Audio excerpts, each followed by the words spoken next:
There's an essential nutrient that's gotten a really bad rap over the last 30, 40 years. Just because it's essential doesn't mean all types of it are good, and that's probably why the confusion and the myths began in the first place.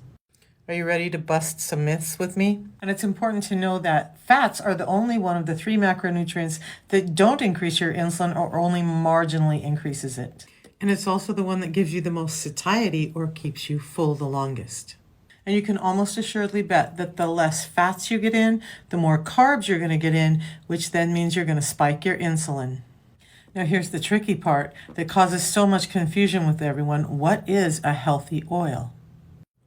So here's the thing. Unsaturated fats like seed oils and most vegetable oils, not so good. Saturated fats, good.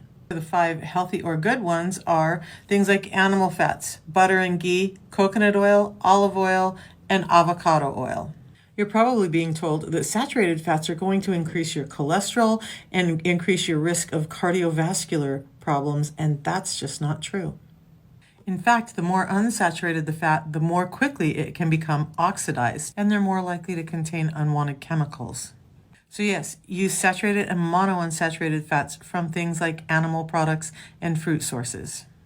So saturated fats come from animal fats and coconut oil, and the monounsaturated come from things like the fruits of avocado and olive. And then there's when and where to use them. So for cooking or frying, you want to use things like butter, ghee, lard, coconut oil.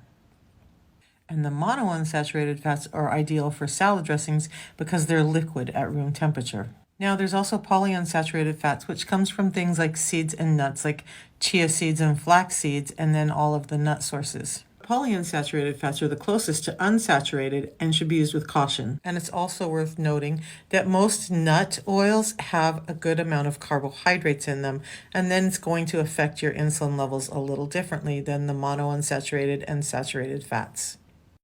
So if you want to stay full longer, keep your insulin levels down, become more metabolically flexible, use those monounsaturated and saturated fats, follow the 5 tips I give you, and you'll be on your way.